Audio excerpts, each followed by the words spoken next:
Hello বন্ধুরা, welcome to my channel. তোমরা সবাই কেমন আছো? আশা করি তোমরা সবাই ভালো আছো, আর আমিও ভালো আছি। আবারও একটা নতুন ভিডিও নিয়ে হাজির হয়ে গেছি। আজ আমি রান্না করব সর্ষে বাটা ঝাল। সর্ষে দিয়ে আজকে বাটা মাছের ঝাল বানাবো, তাহলে তোমরা ভিডিওটা দেখতে থাকো। দেখো, আমি এখানে মাছগুলো ধুয়ে পরিষ্কার করে নিয়ে নিয়েছি, ভালো মতো কেটে।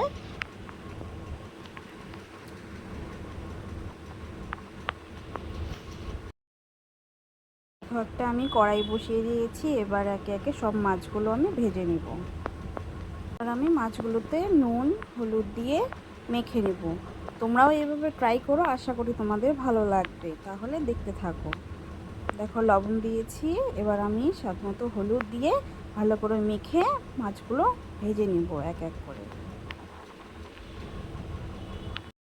আমার কড়াইটাও গরম হয়ে গেছে, এবার আমি এতে দিয়ে দেবো সরষের তেল। আমি পুরো রান্নাটা সরষের তেলেই করব, তোমরাও চেষ্টা করবে সরষের তেল দিয়ে রান্না করতে।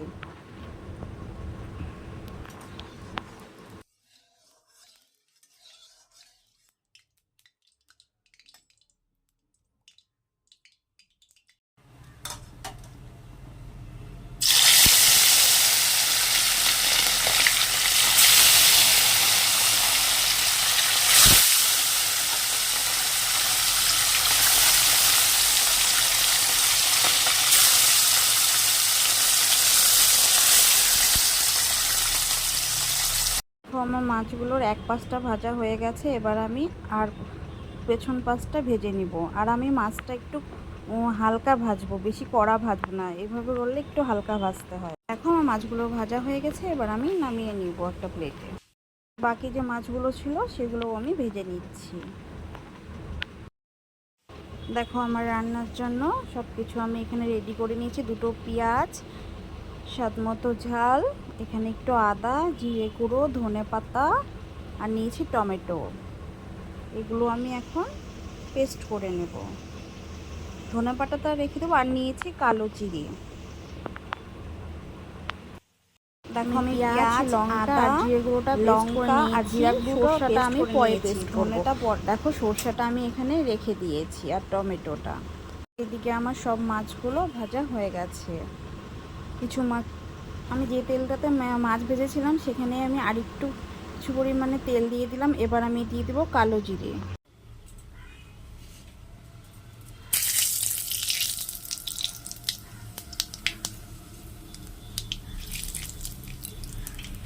আমি এবার এতে দিয়ে দেবো যে মশলাটা পেস্ট করে নিয়েছিলাম, সেই মশলাটা দিয়ে আমি ভালো মতো মশলাটা কষিয়ে নেব। দেখো, এবার এতে আমি দিয়ে দেবো পরিমাণ মতো লবণ, হলুদ দিয়ে মশলাটা আমি ভালো মতো কষিয়ে নেব। এতক্ষণ অবধি যেসব বন্ধুরা আমার ভিডিওটা কন্টিনিউ দিচ্ছ তাদের অনেক অনেক ভালোবাসা, আর যেসব নতুন বন্ধুরা দেখছো তাদেরকেও অনেক অনেক ভালোবাসা। যে মিক্সিটাতে বাটিটাতে মশলা করে নিয়েছিলাম, সেই বাটিটা ধুয়ে একটু কিছু পরিমাণে জল দিয়ে দিব আমি ওই মশলাটার মধ্যেই ধুয়ে। এবার আমি মশলাটা ভালো মতো কষিয়ে নেব। যেসব বন্ধুরা আমার চ্যানেলটা সাবস্ক্রাইব করেছো তাদেরকে তো অনেক অনেক ভালোবাসা, আর যেসব নতুন বন্ধুরা আমার ভিডিও দেখছো প্লিজ আমার চ্যানেলটা সাবস্ক্রাইব করে আমার পাশে থেকো। ওদিকে মশলাটা কষানো হচ্ছে, এবার আমি সর্ষেটা পেস্ট করে নেব। এতে তোমাদের একটা টিপস দিয়ে দিচ্ছি, সর্ষে ভালো পেস্টার জন্য কিছু পরিমাণে টমেটো দিয়ে দিবে, তাহলে ভালো পেস্ট হবে। আমার এই রেসিপিটা যদি তোমাদের ভালো লেগে থাকে প্লিজ লাইক কমেন্ট আর শেয়ার করতে ভুলো না। আর যারা নতুন দেখছো তাদেরকে বলছি প্লিজ আমার চ্যানেলটা সাবস্ক্রাইব করে বেল আইকনটা ক্লিক করে দিও, কারণ যখনই আমি নতুন নতুন ভিডিও পোস্ট করবো সবার প্রথমে তোমার ফোনে নোটিফিকেশান চলে যাবে। দেখো, এদিকে আমি মশলাটা ভালো মতো কষিয়ে নিচ্ছি। যতক্ষণ অবধি মশলা থেকে তেল বেরো নেই ততক্ষণ অবধি কষাবো।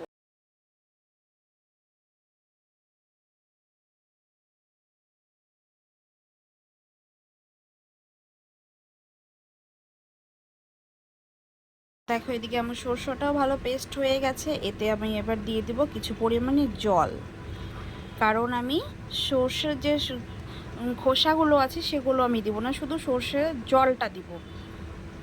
তাহলে কোনো প্রবলেম হবে না, যে সর্ষে খেলে অনেকজনের যে গ্যাস, পেটে ব্যথা হয়, ওই প্রবলেমগুলো হবে না। এই দানাগুলো যদি, খোসাগুলো যদি ফেলে দাও তাহলে কিছু প্রবলেম হবে না।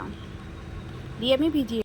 দেখো, এইদিকে আমার মশলাটা ভালো মতো কষানো হয়ে গেছে, প্রায় তেল বেরিয়ে গেছে মশলা থেকে। দেখো, এবার আমি এতে দিয়ে দিব যে মিক্সিতে যে সর্ষেটা ভিজিয়ে রেখেছিলাম সেটা দিব আমি। সেই জলটা দিব। দেখো আমার কষানো হয়ে গেছে।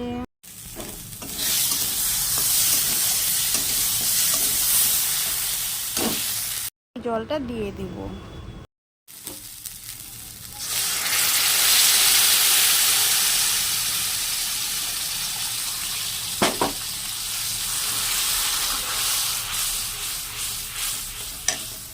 তো আমি শুধু জলটাই দিয়েছি, সর্ষের খোসাগুলো কিন্তু আমি দিই নাই। এই দেখো নিচে পড়ে গেছে খোসাগুলো।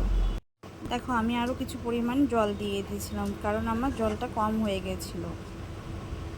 এবার আমি ফুটতে দিব ঝোল। দেখো আমার জলটা ফুটে উঠেছে ঝোলটা। এবার আমি এতে দিয়ে দিব ভেজে রাখা মাছগুলো দিয়ে আর কিছু পরিমাণ কিছুক্ষণ একটু ফুটালেই হয়ে যাবে আমার সর্ষে দিয়ে বাটা মাছের ঝাল।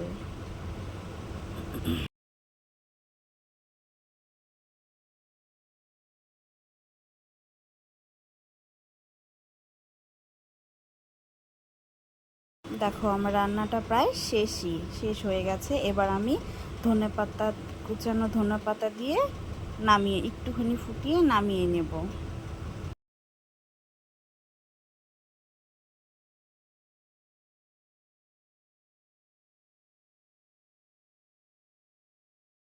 দেখো আমার রান্নাটা কমপ্লিটও হয়ে গেছে, আমি নামিয়ে নিয়েছি।